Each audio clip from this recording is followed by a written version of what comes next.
আমি এটা নিয়ে একটু পরেই পর্ব করছি, কারণ আমি আশা করছি যে নীতি নৈতিকতার মরাকান্নার নাটক যেটা চারিদিকে চলছে সেটা খানিকটা কমে এসেছে। এই রিয়েলাইজেশনটা হয়েছে যে নীতি নৈতিকতার নিক্তিতে এসব মাপা যায় না, ওগুলো আমরা বহু বছর আগেই পার করে এসেছি। এখন শুধু মজা দেখার পালা। আর মনে রাখবেন, রেগে গেলে কিন্তু প্রেশার বেড়ে যায়, হাসলে মন ভালো থাকে। আর এটা যে হবে পশ্চিমবঙ্গের সব মানুষই তো জানতেন, মানতেন না। যিনি তৃণমূল কংগ্রেসকে তাড়াতে ভোট দিয়েছেন তিনিও জানতেন, যারা বিজেপিকে আনতে ভোট দিয়েছেন তারাও জানতেন, বিজেপির সব থেকে বড় কট্টর সমর্থক যিনি তিনিও জানতেন। শুধু তিনি কি বলতেন, ম্যাক্সিমাম কি বলতেন, তিনি বলতেন যে খাবি যখন একটু ধরে খা, একটু রয়ে শোয়ে খা, এত তাড়াতাড়ি এত বড় হাঁ করিস না যে মন্ডা মিঠাইয়ের সঙ্গে সঙ্গে গু গোবরও মুখের ভেতরে ঢুকে যায়, একটু ধরে খা। কিন্তু চিরাচরিত স্বভাব আর সংযমের অভাব, এই দুয়ে মিলে যে রুচির দীনতা সামনে উঠে আসে সেটা এক লহমায় মেটানো অসম্ভব। কাকলি ঘোষ দস্তিদার এখন আপনাকে বলছেন যে আরজি করের ঘটনার পরেই ওনার সেন্টার অফ গ্র্যাভিটি নড়ে গিয়েছিল, কিন্তু তারপরেও তিনি কোথাও যাননি, তখনও কিন্তু তিনি কিছু বলেননি। তবে এর থেকেও মজার কথা হচ্ছে, কাকলি ঘোষ দস্তিদার সেই সময় অত্যন্ত সম্ভাবনাময় এক তরুণী চিকিৎসকের ওই রকম ভয়ঙ্কর মৃত্যুর পর সেই প্রসঙ্গে বলেছিলেন, এখন তো ছাত্রীদের কোলের ওপরে বসিয়ে পাশ করিয়ে দেওয়ার চল শুরু হয়েছে। মহিলা ছাত্রীদের সম্পর্কে এই রকম একটা অপমানজনক মন্তব্য তখন কাকলি ঘোষ দস্তিদার করেছিলেন। ভোটের কিছুদিন আগেই বর্তমানে আমাদের রাজ্যের মন্ত্রী, তখন বিধায়িকা অগ্নিমিত্রা পাল, তাকে যে ভাষায় আক্রমণ করে যে ধরনের অপমান কাকলি ঘোষ দস্তিদার করেছিলেন এই বলে যে আপনি তো দেখছি নাটকটা ভালোই পারেন, আপনি তো শাড়ি ছাপতেন, এসব কথা যে বলেছিলেন সেটাও নিশ্চয়ই আপনারা মনে রেখে দিয়েছেন। তারই সঙ্গে একেবারে সেই পার্ক স্ট্রিটের ধর্ষণ কাণ্ডে সেই নির্যাতিতা সম্পর্কেও অত্যন্ত কদর্য মন্তব্য করেছিলেন কাকলি ঘোষ দস্তিদার। কিন্তু আজ আপনাকে মানতে হবে যে Kakoli Ghosh দস্তিদারের centre of gravity আরজি করের পরেই কিন্তু নড়ে গিয়েছিল। যেমন আপনাকে জানতে হবে যে শতাব্দী রায়, সেই শতাব্দী রায় যাকে ভোটের আগে ঘিরে ধরে লোকজন বিভিন্ন জায়গায় বারবার বলেছেন যে আপনি এই একটা জায়গা থেকে বারবার ভোটে জিতছেন, অথচ এখানে মানুষের যেটুকু বেসিক নিড, একটা রাস্তা আপনি ঠিক করে তৈরি করে দিতে পারছেন না, মাথার উপরে ছাদ নেই, একটা বাথরুম করে দিতে পারছেন না, পানীয় জল দিতে পারছেন না। কিন্তু এখন আপনাকে দেখানো হচ্ছে শতাব্দী রায়ের দিল্লির বাংলো, সেখানে বিরোধী সাংসদেরা একে অপরের গায়ের উপরে ঢলে ঢলে পড়ছেন।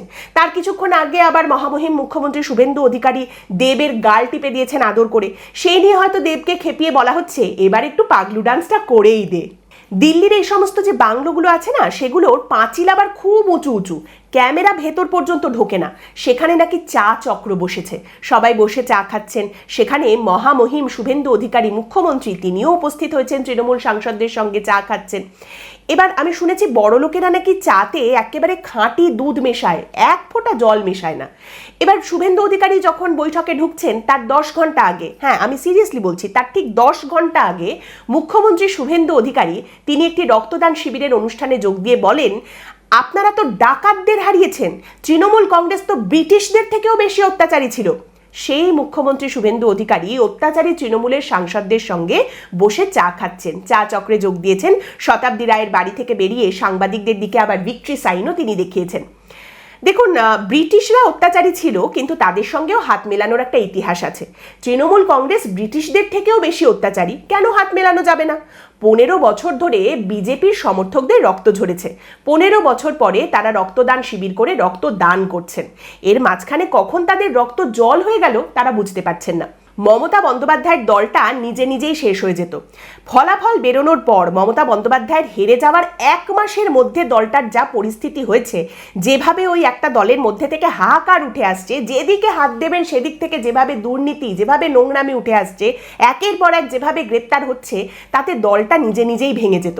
কিন্তু সেখানে আপনি যদি এখনো মনে করেন যে মমতা বন্দ্যোপাধ্যায়কে টাইট দেওয়ার জন্যে এটা করা হয়েছে, মমতা বন্দ্যোপাধ্যায়কে তো টাইট দেওয়া গেছে, আর সেই জন্যেই বিজেপির কোলে তৃণমূলের দুষ্টু ছেলেমেয়েরা দোলে, তাহলে আপনাকে চাঁদে জমি আর পলিথিনে ভরে হিমালয়ের হাওয়াও বিক্রি করে দেওয়া যাবে।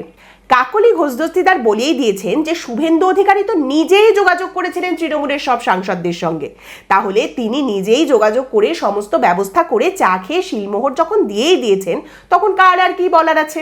আর বাইরের কেউ বললেও বা তিনি শুনবেনই বা কেন, কেন পাত্তা দেবেন? আর ভেতরে কার ঘাড়ে কটা মাথা? দেখুন, বিষয়টা হচ্ছে এখন তাহলে তাদের কাকে মানতে অসুবিধা হচ্ছে? নাকি শ্রমিক ভট্টাচার্যের সুললিত কণ্ঠের সেই ঝংকার ভেসে আসছে যে বিজেপির তৃণমূলীকরণ হতে দেব না? কিন্তু তারপরে আপনি এরকম একটা গোদা প্রশ্ন করবেনই বা কেন যে এখন কি তাহলে তৃণমূলের বিজেপিকরণ হচ্ছে?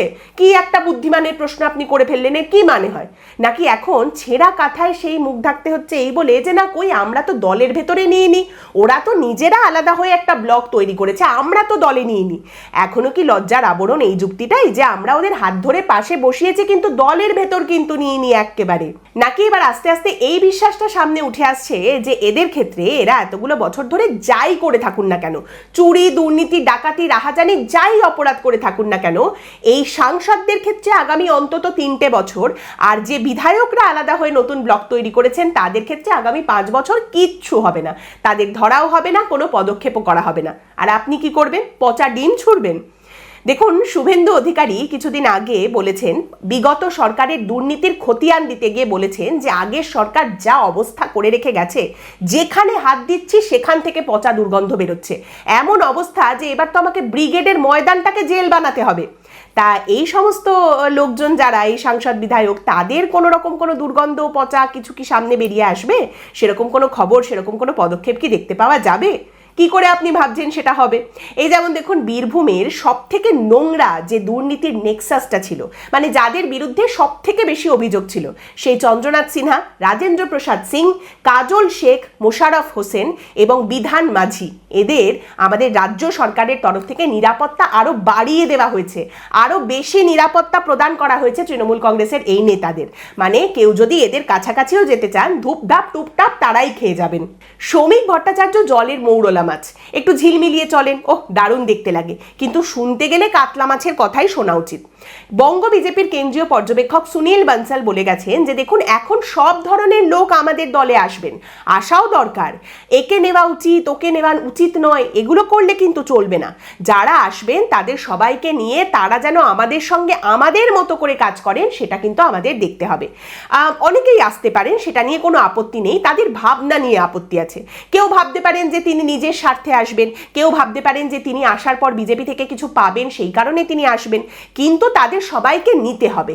তাদের সবাইকে নেবার পর তারা যাতে আমাদের সঙ্গে মিশে বাকি জীবনটা আমাদের মতো করে কাজ করে কাটাতে পারেন, সেটা কিন্তু দেখে শুনে আমাদেরই তৈরি করে নিতে হবে এদের।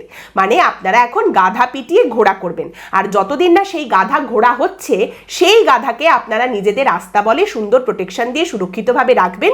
গাধা আপনাদের আস্থা বলে মলমূত্র ত্যাগ করবে, আপনারা সেটা পরিষ্কার করবেন।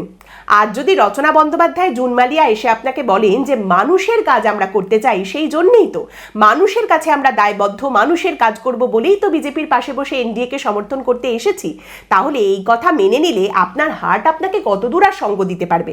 তাই এগুলো সব স্পোর্টিংলি নিতে হবে, বলতে হবে ওয়েল ডান, এসো এসো মিলে মিশে করি কাজ, কোনো কিছুতেই নাহি লাজ। আফটার অল দামে কম মানে ভালো, সেটাই তো কাকলি ফার্নিচার। পশ্চিমবঙ্গে সবাই এই মুহূর্তে একটু স্টান্ড হয়ে গেছেন, আর হতেই হবে। যারা তৃণমূল কংগ্রেসকে ভোট দিয়েছিলেন এই ভেবে যে ও মা গো এরাই একমাত্র বিজেপিকে আটকাবে, তারাও স্টান্ড। যারা তৃণমূলের এই লোকগুলোকে সরানোর জন্যই বিজেপিকে ভোট দিয়েছিলেন, তারাও স্টান্ড। আর বিজেপির সমর্থকরা এখন দেখছেন হঠাৎ করে তৃণমূল কংগ্রেস থেকে তারা রাঙা পিসিমা, মিষ্টি মেজকা, শিমুই চাচা পেয়ে গেছেন। এবার এদেরকে নিয়ে কি করা যায় সেটাই ভেবে উঠতে পারছেন না। তাহলে এখন সহায়টা কি?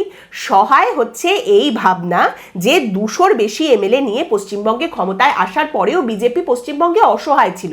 মমতা বন্দ্যোপাধ্যায়ের দল নিজে নিজেই ভেঙে যাচ্ছে, আপনা আপনি নিজে থেকেই সব ভেঙে চুরে যাচ্ছে, দেখেও তাদের শান্তি হয়নি, তাই তারা বিজেপি নিজের ঘরের ভেতরে চোর পুষছে। এই মুহূর্তে সব থেকে মজার বিষয়টা হচ্ছে বিজেপি এখন বলছে বিধানসভায় শাসক আমি, আর আমার সব বিরোধীদের নাম টমি। আর লোকসভার ব্যাপারটা কিরকম? লোকসভায় এখন কিন্তু এক দেশ এক ভোট আনার দিকে আমরা দেখো কিরকম আরো এক পা এগিয়ে গেলাম। এক্ষুনি যে আনা যাচ্ছে বিষয়টা তা কিন্তু নয়, কিন্তু আমরা এক পা এগিয়ে তো গেলাম, এটাই তো বলা হচ্ছে এখন। এদিক থেকে ওদিক করে যেভাবে হোক 300 পার। কিছুদিন আগে প্রধানমন্ত্রীর একজন অর্থনৈতিক উপদেষ্টা তিনি বলছিলেন 100 ইজ জাস্ট আ নাম্বার। $1 যদি এখন 100 টাকার সমান হয়েও যায় তাতে কি আছে? 100 is just a number, let it be, হতে দাও। কিন্তু লোকসভার ক্ষেত্রে কমফোর্টেবলি সরকার চালানোর পরেও, ভালো সংখ্যা হাতে থাকার পরেও এবং আগামী ভোটে কোনো বাধা না থাকার পরেও এদিক থেকে ওদিক করে যেভাবে হোক 300 পারটা করতে হবে। 300 কিন্তু এখানে বেশ বড় একটা আমুদে নাম্বার। 300 কিন্তু এইখানে is not just a number. পশ্চিমবঙ্গের অনেক ভোরে দালাল প্রমোটার যারা এতদিন তৃণমূলের সঙ্গে মিলেমিশে কাজ করত, তারা নিচের তলায় আস্তে আস্তে বিজেপির সঙ্গে মিশে গেছে। অনেকেই মিশে গেছে, আরও যাচ্ছে, এরপর আরও যাবে। এক একটা করে পুরসভা পড়ে গিয়ে যখন এরপর পুরো ভোট ডাকা হবে, তখন এরাই ছাল ছাড়িয়ে কাউন্সিলর হবে। নিচের তলায় এইভাবে মিশে যাচ্ছে। ওপরের তলায় যারা আছেন তারা এখনো ওই আমি দূরে কিন্তু কাছে, ও আমার হৃদয়েই আছে বলে পাশে বসে চা খাচ্ছেন। তখন আর মাঝামাঝি যারা, মাঝের তলার যারা, তাদের এত কুণ্ঠাবোধ কিসের? দেখুন, ভোটে, রাজনীতিতে হার কিন্তু মানা যাবে না। রাজনীতিতে হার মানার কোনো প্রশ্ন নেই। 4 মে বিজেপি যে ফলাফল পশ্চিমবঙ্গে পেয়েছিল, সেটা ছিল বিজেপির ঐতিহাসিক জয়। এরপর শ্রমিক ভট্টাচার্য যখন বললেন যে তৃণমূলের কাউকে কিন্তু আমরা নেব না, সেইটা হলো বিজেপির সার্বিক জয়।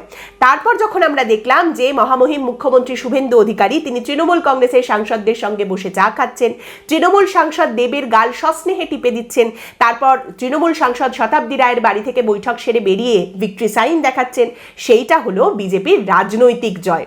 আর এরপর এরাই যখন এসে পশ্চিমবঙ্গে বিজেপির কর্মী সমর্থকদের উপরে ছড়ি ঘোরাবেন, আর তখনও শ্রমিক শুভেন্দু জুটি যখন বলবেন যে আমরা কিন্তু ওদের দলের ভেতর আসতে দিইনি, দলে কিন্তু নিইনি, সেইটা হবে বিজেপির সমর্থকদের নৈতিক জয়। আপনি দেখুন, যখন শ্রমিক ভট্টাচার্য বলেছেন যে তৃণমূলের কাউকে নেব না, তখনও বিজেপির সমর্থকরা বলেছেন হ্যাঁ হ্যাঁ ঠিক বলেছেন। যখন সুনীল বানসাল বলছেন আমাদের সবাইকে নিতে হবে, তখনও কিন্তু বিজেপির সমর্থকরা বলছেন হ্যাঁ হ্যাঁ ঠিক বলেছেন। দেখুন, আবারও বলে দিই, রাগ করলে প্রেশার বাড়বে, হাসতে থাকলে কিন্তু মনটা ভালো থাকবে। এরপরে তো আরো কত কি হতে চলেছে, শুধু চুপটি করে বসে দেখতে থাকুন। আজকের পর্ব এখানেই শেষ করছি। আপনাদের মতামত অবশ্যই জানাবেন। পরের দিন দেখা হবে অন্য একটি বিষয় নিয়ে আলোচনায়। ভালো থাকবেন।